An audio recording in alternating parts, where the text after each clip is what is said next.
চাল বাটার সঙ্গে এই জিনিস শুধু অল্প করে মিশিয়ে দিন, তাহলেই তৈরি হয়ে যাবে এই রকম ফুলকো ফুলকো চিতই পিঠে।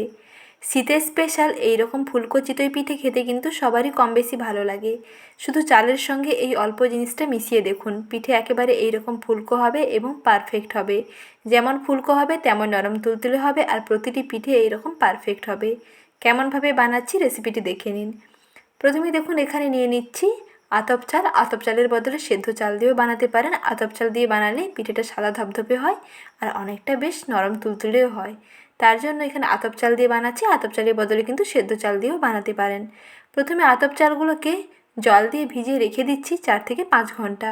আর যদি উষ্ণ গরম জল দিয়ে ভেজান তাহলে কিন্তু আধ ঘন্টার মধ্যে, অর্থাৎ 30 মিনিটসের মধ্যে দেখবেন চালটা বেশ ভালোভাবে নরম হয়ে যাবে।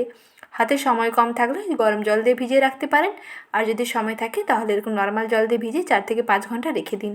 দেখবেন চালটা এইরকম জল শোক করে নিয়ে বেশ সুন্দরভাবে এরকম নরম হয়ে যাবে আর অনেকটা দেখুন এরকম ফুলে যাবে। তারপরে চালগুলোকে 3 থেকে 4 বার জল দিয়ে ভালো করে ধুয়ে নিই। এখন একটি মিক্সার গ্রাইন্ডারে নিয়ে নিচ্ছি। মিক্সার গ্রাইন্ডারে চালগুলোকে নিয়ে অল্প একটু জল দিয়ে বেটে নিচ্ছি। একেবারে পাতলা করবেন না, তবে চালগুলোকে একটু মসৃণ করে বাটতে হবে, তার জন্য একটু জল দিয়ে দিলাম। যতটা চাল নিয়েছি তার 3 ভাগের 1 ভাগ জল দিলাম। এখন জল সমেত চালগুলোকে বেশ মসৃণ করে বেটে নিচ্ছি। এটা আপনারা শিলবাটায়ও বাটতে পারেন, নাহলে মিক্সার গ্রাইন্ডারেও বাটতে পারেন, যেটা সুবিধা হবে সেই মতন করে বেটে নেবেন। তবে চাল কিন্তু এরকম মসৃণ করে বাটতে হবে। দেখুন চাল বাটার পেস্টের ঘনত্বটা দেখুন, এইরকম মসৃণ আছে আর এইরকম ঘন আছে। চালটা এইরকম ঘন করে বাটতে হবে, তাহলে পিঠে দেখবেন পারফেক্ট হবে। এর থেকে বেশি কিন্তু পাতলা করবেন না, কিংবা এর থেকে বেশি কিন্তু ঘন করবেন না। ঘন করলে অবশ্যই কিন্তু উষ্ণ গরম জল মেশাবেন। এখানে দেখুন চাল বাটা নিয়ে নিচ্ছি একটি বড় পাত্রে। এর সঙ্গে কিছু উপকরণ মিশিয়ে নেব। তারপরে ব্লেন্ডার ধুয়ে অল্প একটু জল এখানে মিশিয়ে নিচ্ছি। আর কী উপকরণ মেশাচ্ছি তার জন্য রেসিপিটি শেষ পর্যন্ত দেখতে থাকুন। ভিডিওটি কোথাও স্কিপ না করে শেষ পর্যন্ত দেখতে থাকুন। আর এই টিপস জেনে পিঠে বানিয়ে দেখুন, পিঠে একেবারে ফুলকো এবং পারফেক্ট হবে। এর সঙ্গে মিশিয়ে নিচ্ছি প্রথমে ময়দা। সামান্য অল্প একটু ময়দা দিচ্ছি, বেশি ময়দা দেবেন না, মোটামুটি 2 থেকে 3 টেবিল চামচ ময়দা দিলেই হবে। তারপরে এর মধ্যে দিয়ে দিচ্ছি স্বাদ মতো লবণ। একটি চা চামচের 4 ভাগের 1 ভাগ লবণ দিলেই হবে। এখন সব কিছু উপকরণকে ভালো করে মিশিয়ে নিচ্ছি।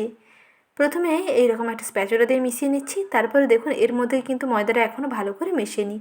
যেহেতু মিশ্রণটা খুবই ঘন আছে, তাই স্প্যাচুলা দিয়ে মেশালে কিন্তু হবে না। একটি কাঁটা চামচ কিংবা একটি হ্যান্ড উইক্স দিয়ে কিন্তু ভালো করে ফেটাতে হবে, যাতে এই মিশ্রণটার মধ্যে ময়দাটা খুব ভালোভাবে মিশে যায়।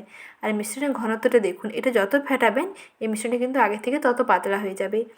এখন একটি হ্যান্ড উইক্স দিয়ে 3 থেকে 4 মিনিট সময় নিয়ে এই মিশ্রণটাকে বেশ খানিকক্ষণ পর্যন্ত ফেটিয়ে নিচ্ছি, যাতে ময়দাটা বেশ ভালোভাবে চাল বাটার সঙ্গে মিশে যায় এবং একেবারে মসৃণ একটা পেস্ট তৈরি হয়। যখন দেখুন এই রকম মসৃণ পেস্ট রেডি হয়ে যাবে, তার মধ্যে দিয়ে দিতে হবে সামান্য অল্প একটু এই স্পেশাল জিনিস, সেটা হচ্ছে ইনো। এইরকম একটা 10 টাকা দামের গ্রিন ইনো নিয়ে এর মোটামুটি একটি চা চামচের হাফ চামচ দিলেই হবে।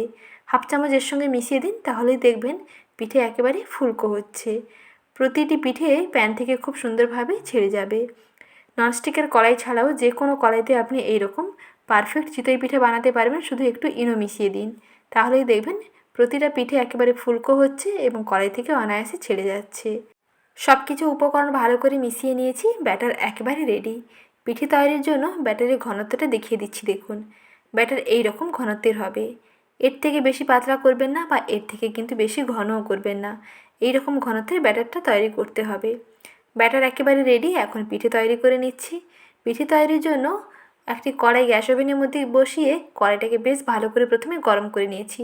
তারপরে 1 হাতা ব্যাটার দিয়ে গ্যাসের আঁচটা কমিয়ে একটা ঢাকনা দিয়ে ঢেকে দিতে হবে, যাতে ভেতরের ভাপটা না বাইরে বেরিয়ে যায়। এইভাবে ঢাকনা দিয়ে ঢেকে দিলে পিঠে দেখবেন ভেতর থেকে বেশ সুন্দর ফুলকো হবে। 1 মিনিটের মধ্যে পিঠে একেবারে রেডি হয়ে যাবে। 40 থেকে 50 সেকেন্ড পরে ঢাকনাটা খুলে নেবেন। যখন দেখবেন উপরটা এরকম ড্রাই হয়ে গেছে এবং একেবারে ফুলকো হয়ে গেছে, পিঠেটা দেখবেন কড়াই থেকে বেশ সুন্দরভাবে ছেড়ে যাবে। যেহেতু এটা ননস্টিকের কড়াই, তার জন্য কিন্তু সহজে এরকম পিঠেটা তৈরি হয়ে যাবে। আর যদি একটু অ্যালুমিনিয়ামের কড়াইতে বানাতে চান, তাহলে কিন্তু এইরকম 2 ফোঁটা মতন তেল দিয়ে দেবেন। তেলটা কড়াইতে ব্রাশ করে নিয়ে তারপরে গ্যাসের আঁচটা বাড়িয়ে রাখবেন। তারপরে 1 হাতা ব্যাটার দিয়ে গ্যাসের আঁচটা কমিয়ে দেবেন। আর তারপরেই একটা ঢাকনা দিয়ে ঢেকে দেবেন, যাতে ভেতরের ভাপটা না বাইরে বেরিয়ে যায়। ভেতরের ভাপটা যাতে না বাইরে বেরোয়, তার জন্য এরকম ঢাকনা দিয়ে ঢেকে গ্যাসের আঁচটা কমিয়ে মোটামুটি 40 থেকে 50 সেকেন্ড অপেক্ষা করবেন। তারপরে ঢাকনাটা খুলে নিলেই দেখবেন পিঠে একেবারে এরকম ফুলকো হয়ে গেছে। পিঠে যখন দেখবেন এইরকম ফুলকো হয়ে গেছে, তাহলেই বুঝতে পারবেন পিঠে ভিতর থেকে বেশ সুন্দরভাবে হয়ে গেছে। এইভাবেই তৈরি করে ফেলুন ফুলকো ফুলকো চিতই পিঠা। দেখুন বন্ধুরা, দেখতে কতটা সুন্দর হয়েছে আর কি সুন্দর ফুলকোও হয়েছে। শুধুমাত্র চালের ব্যাটারের সঙ্গে অল্প একটু ইনো মিশিয়ে দেখুন, পিঠে একেবারে পারফেক্ট হবে। আর যে কোনো কড়াইতে পিঠে আপনি সহজেই তৈরি করতে পারবেন, শুধু যদি একটু এরকম ইনো দিয়ে দেন। এইভাবেই তৈরি হয়ে গেল ফুলকো ফুলকো নরম তুলতুলে চিতই পিঠে। শীতের স্পেশাল নলেন গুড় দিয়ে পরিবেশন করে ফেলুন এই চিতই পিঠে। গরম গরম ফুলকো চিতই পিঠে খেতে কার না ভালো লাগে। আর যদি এই রকম পারফেক্ট ফুলকো এবং জালিদার চিতই পিঠে হয় তাহলে খেতে দেখবেন আরও দুর্দান্ত লাগবে। শুধু এই টিপস দেখে বানিয়ে ফেলুন, দেখবেন পিঠে একেবারে পারফেক্ট হবে। প্রতিদিন এই রকম নিত্য নতুন রেসিপির আপডেট পেতে চ্যানেলটিকে সাবস্ক্রাইব করে রাখবেন, সঙ্গে লাইক শেয়ার করার অনুরোধ থাকলো। ভালো থাকবেন, সুস্থ থাকবেন। রেসিপি দেখার জন্য অসংখ্য ধন্যবাদ।